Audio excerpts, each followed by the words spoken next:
Todd got front-page attention with a clever publicity stunt. Electrical music spouting from a manhole during rush hour in the intersection of Broadway and 25th Street. While musicians were practicing at Telharmonic Hall, large crowds gathered to throw coins in the manhole, and the police had to shoo people away.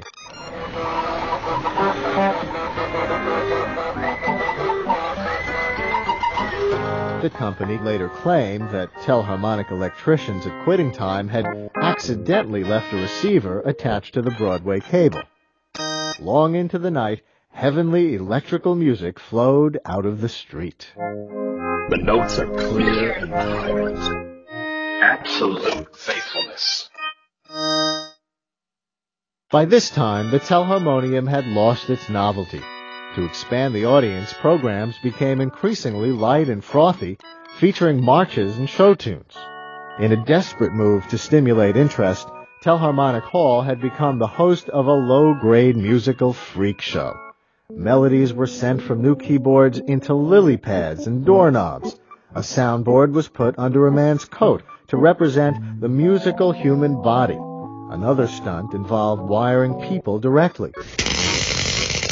Noses tingled and fingers vibrated as several thousand volts ran through their systems. The press called it the liver gavotte. Ironically, as classical music disappeared from Telharmonic Hall, Todd managed to wangle testimonials from stars at the Metropolitan Opera. Next, he touted a literary endorsement. And finally, one from Johanna Gotzke, a German soprano, whose career would later flounder after her husband, a German naval officer, tried to blow up the Welland Canal in Canada during World War I.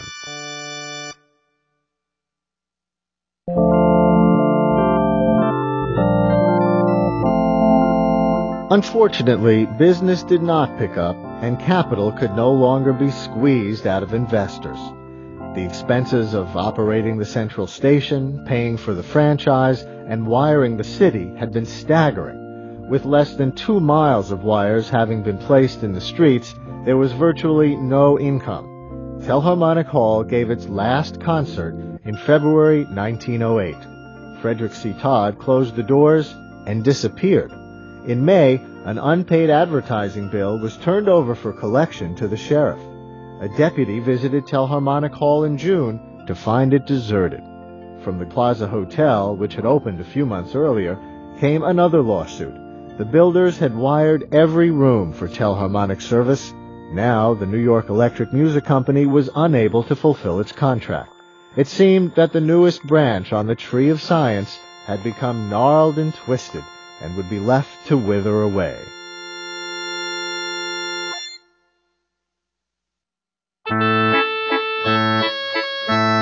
Thaddeus Cahill refused to accept defeat. He was still hard at work in Holyoke and was valiantly starting to build the third Telharmonium. Cahill resolved to get a franchise from New York City to operate the Telharmonium himself. He completed the new instrument 2 years later, in April of 1910. Like the second machine, it weighed 200 tons. This time, music was produced on standard keyboards, and there was just intonation in a few keys. By 1911, Cahill gained control of the corporation set up by Crosby and Todd. For $175, New Jersey's governor, Woodrow Wilson, approved the reinstatement of the New York Electric Music Company, formerly a New Jersey corporation.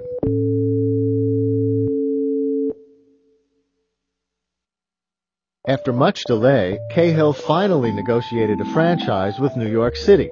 New Yorkers would soon have their beloved electrical music back.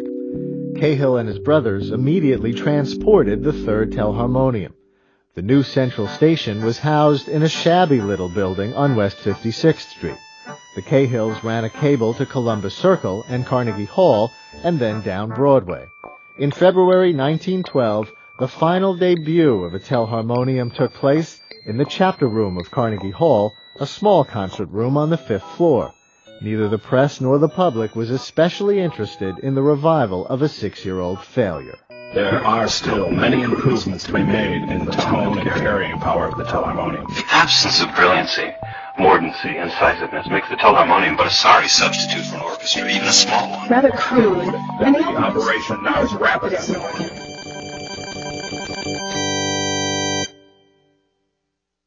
Later that year, Thaddeus Cahill convinced the city to reduce the franchise fee.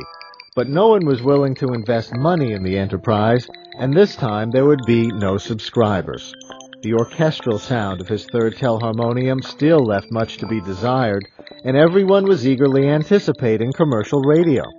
Only several temporary and trial telharmonium outlets were installed. One was in the Pabst Grand Circle Hotel on Columbus Circle. Another was at the magnificent Hotel Astor near Times Square. For the Astor program, which featured 16 numbers, the Cahill brothers changed the name of the instrument to the electrophone, but to no avail. As a matter of fact, only the usual organ tones are perceptible to the musically informed. Just before Christmas, 1914, with a debt of $145,000, the Cahill Brothers Corporation finally declared bankruptcy. The family fortunes improved several years later when Brother George invented the Cahill Glareless Duplex Arc Floodlight Projector, which made night sporting events possible for the first time.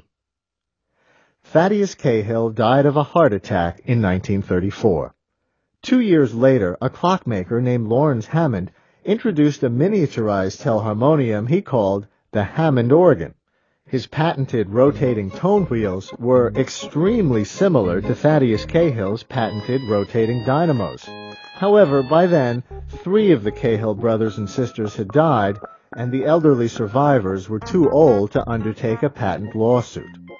Although the second and third telharmoniums had been scrapped when taken out of service, Brother Arthur devotedly preserved the first one in New Jersey for almost 50 years. He circulated a letter in 1951. The 5 great and immortal patents of my late brother, Dr. Thaddeus Cahill, reveal everything that has been done or that can ever be done in electrical music. There was no interest. In 1959, he wrote David Sarnoff, the head of RCA, and offered to help build and install a new telharmonium as an improvement over the RCA synthesizer. RCA politely declined. Upon Arthur's death in 1962, the last remaining telharmonium was sold for scrap.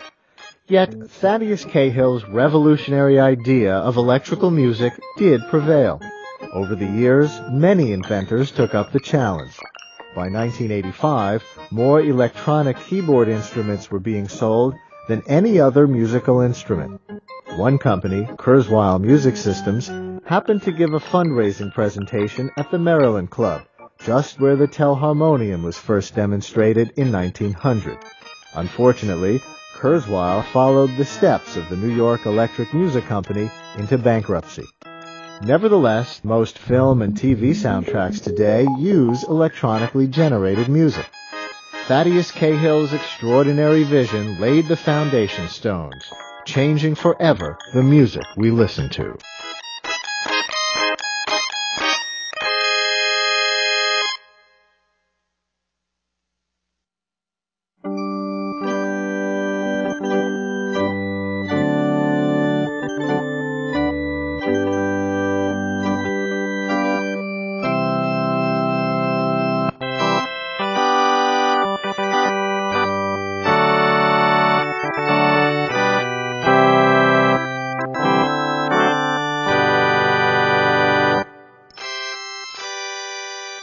Invisible hands at the close of summer days, striking from unseen harp strings unspeakable music to comfort, to solace, and to cheer. Subtle and entrancing beyond any harmony yet heard.